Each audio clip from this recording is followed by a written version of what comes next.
बिस्मिल्लाहिर्रहमानिर्रहीम। अस्सलाम वालेकुम नादरीन, आप यूट्यूब चैनल देख रहे हैं। मैं इमरान खान हूँ। नादरीन, लेटेस्ट अपडेट्स हैं और ख़बरें अच्छी नहीं हैं, ना गिलगित बल्तिस्तान से, ना आज़ाद कश्मीर से। ना पाकिस्तान की हुकूमत के लिए अच्छी हैं, ना पाकिस्तान की रियासत के लिए अच्छी हैं। और पाकिस्तानी तो सफ़र कर रहे हैं, वो बड़े लंबे अरसे से कर रहे हैं। पाकिस्तान में लगभग 70 सालों से एक खेल खेला जा रहा है गद्दारी का। गद्दार करार दे देते हैं पाकिस्तान की एस्टेब्लिशमेंट के लोग जो भी उनके ख़िलाफ़ होता है। यानी इस मुल्क में बलोचों को गद्दार करार दिया गया, पश्तूनों को गद्दार करार दिया गया, महाजरों को गद्दार करार दिया गया, और अब जो है वो जो कश्मीरी हैं उनको भी गद्दार करार दिया जा रहा है। ये जो अवामी एक्शन कमेटी है कश्मीर की, इसके बारे में बाकायदा ख़बरें लगवाई गई पाकिस्तान के मीडिया पे, और पाकिस्तान की एस्टेब्लिशमेंट से जुड़े हुए जो सोशल मीडिया के अकाउंट्स हैं वो इन खबरों को प्रमोट कर रहे हैं। वो ये क्लेम कर रहे हैं कि भारतीय एजेंट हैं और ये गद्दार लोग हैं और ये भारत के साथ मिलकर खेल रहे हैं और भारत का हाथ है इस सारी चीज़ के पीछे। यानी अवामी एक्शन कमेटी जो है वो कश्मीरी अवाम के मुतालबात हैं, वहाँ के आम लोग हैं। उनमें से किसी एक ने भी ये मुतालबा नहीं किया कि वो पाकिस्तान से अलग होना चाहते हैं। उनमें से किसी एक ने भी कोई ऐसा मुतालबा नहीं किया जो पाकिस्तान के ख़िलाफ़ हो, या पाकिस्तानियत के ख़िलाफ़ हो, या रियासत पाकिस्तान के ख़िलाफ़ हो, या कश्मीरी होने के ख़िलाफ़ हो। उनके तमाम मुतालबात अपने लोगों के हकूक़ के हवाले से हैं। वो अपने लोगों के सियासी आइनी हकूक़ मांग रहे हैं, बुनियादी हकूक़ मांग रहे हैं। तो ये मांगने में भारत का एजेंट होना कहाँ से आ जाता है? यानी पाकिस्तान में जो भी एस्टेब्लिशमेंट के मफाद के ख़िलाफ़ जाता है उसे एजेंट करार दिया जाता है। यानी हसास तरीन इलाका है पाकिस्तान का आज़ाद कश्मीर। वैसे वो एक अलग टेरिटरी है आइन के मुताबिक, तो अब वहाँ के लोगों को भी भारतीय एजेंट बना डाला। और गवाही के तौर पे पेश किया गया मेजर रिटायर गौरव आर्या का एक क्लिप। तो देखें, गौरव आर्या एक इंडियन रिटायर मेजर हैं, वो वहाँ पे पॉलिटिकल एनालिस्ट हैं। इसके अलावा वो एक दिफाई तज्ज़ियाकार भी हैं। वो अपना उनका एक नुक्ता नज़र है, उससे इख्तलाफ रहता है पाकिस्तानियों को अक्सर, और हम इख्तलाफ करते भी रहते हैं। लेकिन मेजर गौरव आर्या के क्लिप को उठा के उसकी बुनियाद बना के आप मीडिया पे ये खबरें चला रहे हैं कि आज़ाद कश्मीर में जो अवामी तहरीक है जो अभी खड़ी हो गई है हुकूमत के सामने, और माजी में हमने देखा कि उन्होंने बार बार एहतजाज भी किया, उनकी जानें भी गई, लेकिन इसके बावजूद वो अपने मुतालबात पे डटे हुए, उसको इंडिया के साथ जोड़ा जा रहा है। जो भी चीज़ भारत के अंदर नापसंद की जाती है वो पाकिस्तान के साथ जोड़ देते हैं, चाहे पाकिस्तान का उसमें कोई रोल ना हो। और जो चीज़ पाकिस्तान में एस्टेब्लिशमेंट नापसंद करती है उसको उठा के भारत के साथ जोड़ देती है। यानी गद्दार देने का ना एक खेल पाकिस्तान में चल रहा है बदकिस्मती से। इसी तरह आप लोगों ने इल्ज़ाम लगाया बंगालियों के ऊपर कि बांग्लादेश के लोग जो हैं वो गद्दार हैं, उन्हें गद्दार करार दिया गया, उन्हें करार दिया गया कि वो इंडिया के साथ मिल गए हैं, और फिर हमने देखा कि मुल्क ही टूट गया। यानी इस खेल का कभी भी अच्छा अंजाम नहीं होता। जब आप नफरत फैलाते हैं तो ऐसा ही होता है। हमें बड़े लंबे अरसे तक बताया गया कि आसमा जहांगीर वो एक गद्दार है, और बहुत सारे लोगों के नाम लिए गए, पता चला वो गद्दार है। और पाकिस्तानी जो है वो बिलीव भी कर लेते थे ऐसी बातों पे, लेकिन जो लोग भी बिलीव करते थे आज वो सारे ही गद्दार हैं। यानी ये गद्दारी का खेल पाकिस्तान में अब नहीं हो रहा। फातिमा जिन्ना भी गद्दार थी। अगर कायदे आज़म मोहम्मद अली जिन्ना जिंदा रहते तो उनको भी गद्दार डिक्लेयर किया जाता। जुल्फ़िकार अली भुट्टो वो भी एक गद्दार था, बेनज़ीर भुट्टो वो भी एक गद्दार थी, नवाज शरीफ भी अपने दौर में एक गद्दार रहा, आजकल इमरान खान गद्दार है, अब कश्मीरी गद्दार है। पाकिस्तान में सभी गद्दार हैं। अगर कोई गद्दार नहीं है तो वो पाकिस्तान की एस्टेब्लिशमेंट है, जिसे आप कभी गद्दार करार नहीं दे सकते, क्योंकि वो ये फैसला करते हैं कि किसको गद्दार कहना है किसको नहीं कहना। लेकिन अवाम की नज़र के अंदर चीज़ें अब बहुत मुख्तलिफ हो चुकी हैं। यानी हम अगर पाकिस्तान के अंदर आवाज़ उठाते हैं ना, यानी मिलिट्री एस्टेब्लिशमेंट से जुड़े हुए अकाउंट है, वो हमें रोज़ाना की बुनियाद के ऊपर गद्दार कहते हैं, मुल्क दुश्मन कहते हैं। वो कहते हैं जी कि हम भारत के साथ मिले हुए हैं। हमारा क्या ताल्लुक है इस चीज़ के साथ? यानी पाकिस्तान में कोई भी इंसाफ की, कानून की बात करे, आज़ादी इज़हार राय की बात करे, जमहूरियत की बात करे, इंसानी हकूक़ के लिए आवाज़ उठाए तो वो गद्दार हो जाता है। मारंग बलोच भी गद्दार करार दे दी गई, ईमान मज़ारी भी गद्दार करार दे दी गई, इमरान खान को आज गद्दार करार दे दिया। माजी में नवाज शरीफ गद्दार था, उससे पहले बेनज़ीर, आसिफ अली जरदारी ये भी गद्दार थे। हर एक शख्स को कभी ना कभी गद्दार, एएनपी गद्दार रही है बड़ा लंबा अरसा। फजलुर रहमान को भी गद्दार रखा गया पाकिस्तान में। तो इन सारे गद्दारों को एक दिन सर जोड़ के बैठना चाहिए और ये सिलसिला बंद करना चाहिए। आज राणा सनाउल्लाह साहब, या मैं राणा सनाउल्लाह का नाम इसलिए ले रहा हूं कि मैंने उनका एक क्लिप देखा थोड़ी देर पहले, ये सारे लोग आज इंजॉय कर रहे हैं, तो ये बात अपने जहन में रखें कि कल को इनको गद्दार बना दिया जाएगा। जब पाकिस्तान तहरीक इंसाफ के लोग इंजॉय कर रहे थे, इक्तदार में थे, उनके वहमो गुमान में नहीं था कि उनको कल को गद्दार बना दिया जाएगा। देखें, आज तहरीक इंसाफ के लोगों को गद्दार बना दिया गया। तो आज अगर PMLN, people's party, ANP, MQM के दिमाग में ये बात है कि उन्हें गद्दार नहीं बनाया जाएगा, तो ऐसा नहीं है। फ्यूचर में वो भी गद्दार बन जाएंगे। जो सहाफ़ी आज एस्टेब्लिशमेंट के साथ मिलकर खबरें दे रहे हैं, देखिए खबरें देना तो सहाफ़ी का हक है, वो दें, लेकिन जो उनके साथ मिलकर खेल खेल रहे हैं, मैं उनकी बात करता हूं। जो उनके हाथों में खेल रहे हैं, उनको ये बात समझनी चाहिए कि गद्दार आपको भी बना दिया जाएगा। इस मुल्क में जब जब एस्टेब्लिशमेंट का मूड बदलेगा, वो गद्दारों को बदल देगी। एस्टेब्लिशमेंट डिवाइड एंड रूल करती है और इसी तरह उन्होंने ये चलाना, और तकलीफ होती है इस बात की। क्या पाकिस्तान इसलिए आज़ाद करवाया था कि हम सारे पाकिस्तान में गद्दार ही हो जाएं?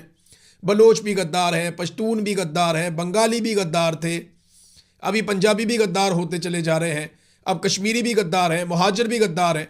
वो पाकिस्तान में मुहिब्बे वतन कौन है? गद्दारों का लंडा बाजार लगा दिया पाकिस्तान में। और अब देखें, ये कश्मीरियों के ऊपर इस तरह किया जा रहा है। कश्मीर में इजाफी नफरी तलब कर दी गई है नादरीन, और ये 2 खबरें आई हैं मुझे वहाँ से। अब दोनों तरफ से तैयारियाँ हो रही हैं। एक तरफ जो अवामी जॉइंट एक्शन कमेटी है, उन्होंने ऐलान कर दिया और पब्लिक को कह दिया कि अगर अब आप खड़े नहीं होंगे ना, तो फिर आपको खड़े होने का दोबारा मौका नहीं मिलेगा। ये फाइनल राउंड आ रहा है और आज़ाद कश्मीर के लोगों को ये बात समझनी पड़ेगी। उनके हक के लिए कोई खड़ा नहीं होगा, कोई उनके हक के लिए आवाज़ नहीं उठाएगा। उन्हें अपने हक के लिए खुद आवाज़ उठानी पड़ेगी। ये पाकिस्तान की पूरी आवाम के लिए ये मैसेज है। चाहे आप खैबर पख्तूनख्वा में रहते हैं, गिलगित बल्तिस्तान में रहते हैं, कश्मीर में रहते हैं, पंजाब में रहते हैं, सिंध में रहते हैं, बलूचिस्तान में रहते हैं, आप कहीं भी रहते हैं, आपके हक के लिए आवाज़ कोई नहीं उठाएगा। आपको अपने हक के लिए आवाज़ खुद उठानी पड़ेगी। आपको अपनी लड़ाई खुद लड़नी पड़ेगी। अभी कश्मीरी जो है वो उसकी तैयारी कर रहे हैं। दूसरी तरफ जो गवर्नमेंट है उसने कुछ ऐलानात किए हैं। एक तो ये इजाफी नफरी आज़ाद कश्मीर में मंगवाई जा रही है, और चीफ सेक्रेटरी दाखिला और आज़ाद हुकूमत रियासत जम्मू और कश्मीर मुजफ्फराबाद, यहाँ से जनाब ये मुरासला जारी होता है। और मामला ये है कि मौरखा 9 जून 2026 को ज्वाइंट अवामी एक्शन कमेटी की जानिब से दी गई एहतजाजी कॉल लॉन्ग मार्च से पैदा होने वाली सूरत हाल से मुअस्सर तरीके से निपटने के लिए आज़ाद कश्मीर के मुख्तलिफ अजला में दस्तयाब नफरी के अलावा बैरूनी आज़ाद कश्मीर से सिविल और आर्म्ड फोर्सेस को यहाँ बुलाया जाए, ताकि जनाब ये इनको निपटा जा सके। अब साथ वो कह रहे हैं जी कि 40% नफरी असला और एमुनिशन से लेस हो, यानी इतना हथियार वो मंगा रहे हैं। एमुनिशन साथ उनके होना चाहिए, असला साथ उनके होना चाहिए। 60% नफरी के पास एंटी राइट्स इक्विपमेंट होना चाहिए, टीयर गैस शेल्स वगैरह होने चाहिए, यानी 60% लोग डंडा सोटा लेकर आएँ, टीयर गैस के शेल्स लेकर आएँ और एंटी राइट्स का सारा सामान लेकर आएँ तैयारी करके। जबकि बाकी जो 40% हैं वो अपना असला और एमुनिशन से पूरे लेस होकर आएँ। ये क्या करने जा रहे हैं? कोई जंग लड़ने जा रहे हैं। और बंदे जो हैं वो 14,000 इजाफी नफरी बुलाई गई है आज़ाद कश्मीर में। इसमें FC के 6,000 हैं, रेंजर्स के 5,000 हैं, इस्लामाबाद पुलिस के 2,000 हैं, सिंध पुलिस के 1,000 हैं। पंजाब पुलिस को अभी नहीं बुलाया गया क्योंकि पंजाब पुलिस जो है वो गिलगित बल्तिस्तान का इलेक्शन चोरी करने के लिए गई है। वो वहाँ जब इलेक्शन चोरी कर लेंगे और उसके बाद अगर ज़रूरत पड़ी आज़ाद कश्मीर में, तो इस तरफ भी पंजाब पुलिस की नफरी भिजवाई जाएगी और मुमकिन है कि बाद में कहीं और से कोई और बंदे भी बुला लिए जाएँ। बहरहाल हुकूमत के पास एक महदूद तादाद में लोग ऐसे मौजूद रहते हैं जिन्हें वो लोगों को दबाने के लिए इस्तेमाल करती है, या असला, बारूद, या ये आप कहते हैं इसको आंसू गैस की शेलिंग और ये चीज़ें। हुकूमत जब से ये आसिम मुनीर साहब आए ना, तब से लेकर अब तक जितनी शेलिंग पाकिस्तानियों पे हुई है ना तारीख में, कभी ऐसे शेलिंग नहीं हुई थी। वैसे जनरल बाजवा ने भी कमाल ही कर दिया था। शेलिंग तो हमेशा से ही पाकिस्तानियों पे होती रही है, लेकिन इस दौर में बड़ी कमाल शेलिंग की गई है आम शहरियों के ऊपर, और बहुत लोगों के घरों तक असरात इसके गए। हमने ये देखा और बार बार कवर भी किया है। ख़ासतौर पर जमान पार्क में जो हुआ था वो बड़ा खौफनाक था। अब नाजरीन एक और इसके अंदर खबर है, और ख़बर यह है कि हुकूमत ने सयाहों को ये कह दिया है, आज़ाद कश्मीर की हुकूमत ने, कि आप यहाँ से निकल जाएं। एक तो नफरी तलब कर दी, दूसरा सयाहों को कह दिया कि आप आज़ाद कश्मीर को छोड़ें और आप यहाँ से निकलें और आज़ाद कश्मीर जाने और वहाँ का एहतजाज जाने और वहाँ की सिक्योरिटी फोर्सेज जाने। तो ऐसा लगता है कि हुकूमत ने ये फैसला कर लिया कि लड़ाई के ज़रिए से 9 जून को शुरू होने वाले एहतजाज को ये कंट्रोल करने जाएंगे। देखें, होश के नाखून लेने चाहिए। कश्मीर एक हसास इलाका है। आप कश्मीरियों को भारतीय एजेंट या गद्दार करार दे के उनके ऊपर हथियार नहीं उठा सकते। ये नामुनासिब बात है, पाकिस्तान की बदनामी होगी। बैन अल-अक़वामी सतह पे पाकिस्तान का जो मुकदमा है कश्मीर पे, वो मुकदमा कमज़ोर हो जाएगा। हमने कई दहाइयों तक बड़ा सब्र और बड़ी मेहनत की है, हमारी ये मेहनत ज़ाया ना करें। बतौर कश्मीरी मेरी आपसे ये अपील है पाकिस्तान की एस्टेब्लिशमेंट से कि अगर कोई हुकूमत आपकी मंशा के ख़िलाफ़ भी बन जाती है तो बर्दाश्त कीजिए, पाकिस्तान की खातिर बर्दाश्त कीजिए, पाकिस्तान को जुड़ा रहने दीजिए। इस किस्म की हरकतों से पहले भी पाकिस्तान टूट गया था। अब जनाब, ये जो एक हुकूमत है आज़ाद कश्मीर की, ऑल पार्टीज़ कॉन्फ्रेंस हुई, आपको पता है, मैंने पहले बताया था आपको इस खबर के बारे में। अब ये खबर की तस्दीक हो रही है, जियो न्यूज़ ने भी इसको छाप दिया कि हुकूमत आज़ाद कश्मीर ने मुहाजिरीन की नशिस्तों के मामले पर आईनी रहनुमाई के लिए सुप्रीम कोर्ट में रेफरेंस दायर कर दिया है। Chief justice Azad Kashmir supreme court राजा सईद अकरम खान की सरबराही में फुल बेंच कल रेफरेंस की समाअत करेगा। आप अंदाजा करें कि आज खबर आती है, एक दिन पहले खबर आती है, आज समाअत हो जाएगी। यानी कल मैं ये खबर देता हूं कि जनाब ये फैसला हुआ और फौरी तौर पे रेफरेंस किया और फौरी तौर पे चीफ जस्टिस ने कहा मैं सुनने में बैठ गया हूं। आप समझ रहे हैं ना बात? एक आधे दिन के अंदर इन्होंने कोई फैसला भी ले लेना है, कोई ऑर्डर लेके कोशिश करनी है कि अवामी जॉइंट एक्शन कमेटी का रास्ता रोका जाए और कोई आईनी जवाब बनाया जाए। लेकिन उधर भी तैयारियां पूरी हैं। वहां लोग जो है वो राशन इकट्ठा कर रहे हैं, लोग जो है तगड़े हो रहे हैं, उनकी फंडिंग हो रही है और फंडिंग वो आपस में करते हैं। कश्मीरी इतने गए गुजरे नहीं, वो बड़े तगड़े हैं, वो पूरी मईशत चलाते हैं और पाकिस्तान बहुत सारा पैसा भी वो भिजवाते हैं आज़ाद कश्मीर के शहरी।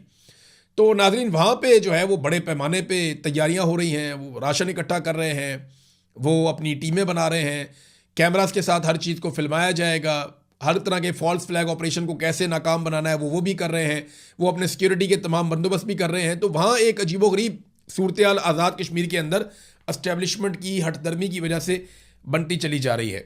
नाज़रीन, एक चीज़ मैं ना जाते जाते ये कहना चाहता हूँ कि नफ़रत का नतीजा चाहे देर से निकले चाहे जल्दी निकले, वो अच्छा नहीं निकलता। ताकत से दबाकर हमेशा लोगों को कंट्रोल नहीं किया जा सकता। होश के नाखून लीजिए, जिद छोड़िए और पाकिस्तान को आगे बढ़ने दीजिए। ये हर पाकिस्तानी का मुतालबा होना चाहिए। दूसरा नाज़रीन, गिलगित बल्तिस्तान में इलेक्शन तो चल रहा है। अब इलेक्शन जैसा चल रहा है वो आप ही जानते हैं। अगर तो इलेक्शन फेयर एंड फ्री हुआ तो पाकिस्तान तहरीक इंसाफ वहाँ पर अक्सरियत ले जाएगी।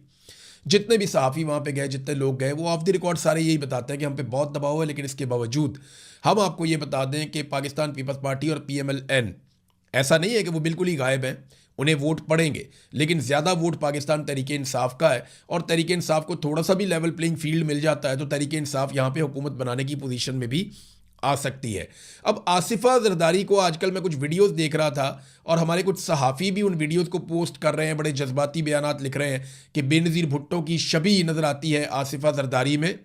तो ये बेनज़ीर भुट्टो की तौहीन है। देखें, ज़मीन आसमान का फ़र्क है। शहीद बेनज़ीर भुट्टो की एक बड़ी शानदार सियासी स्ट्रगल थी। उन्होंने एक तबाहशुदा पार्टी को दोबारा खड़ा किया था अपनी जहानत से और अपनी मेहनत से।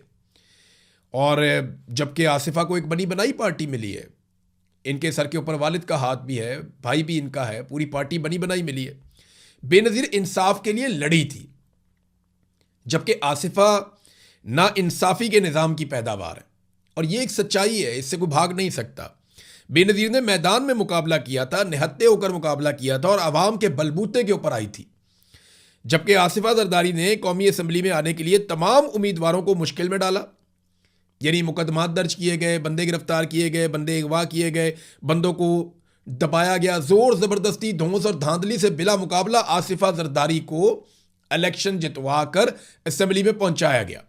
तो बेनज़ीर की एंट्री में और आसिफा की एंट्री में बहुत फ़र्क है। हाँ, थोड़ा सा ये एक्शन एक जैसा हो सकता है, वो बेनज़ीर की तरह एक्टिंग कर सकती हैं, बेनज़ीर की तरह बोलने की कोशिश कर सकती हैं, बेनज़ीर की तरह चल सकती हैं, लेकिन बेनज़ीर वाली स्ट्रगल अभी तक उन्होंने करके नहीं दिखाई। उन्होंने कोई ऐसी तकलीफ़ नहीं देखी जिन तकालीफ से बेनज़ीर भुट्टो गुजरी है। उन्होंने कोई ऐसी इंसाफ के लिए जद्दोजहद नहीं की, उन्होंने हक़ के लिए आवाज़ नहीं उठाई जो बेनज़ीर भुट्टो की एक खसूसियत थी।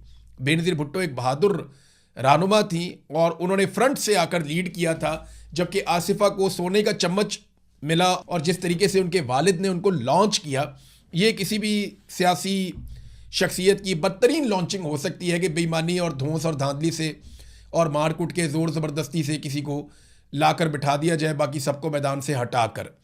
तो ये तो आसिफा और बेनज़ीर में ज़मीन आसमान का फ़र्क है। तो जो लोग ये तबसरा करते हैं उनसे मेरी गुजारिश है कि आप ये तबसरा तो कर देते हैं, लेकिन इस तबसरे से आप बेनज़ीर भुट्टो की बहुत तौहीन कर देते हैं।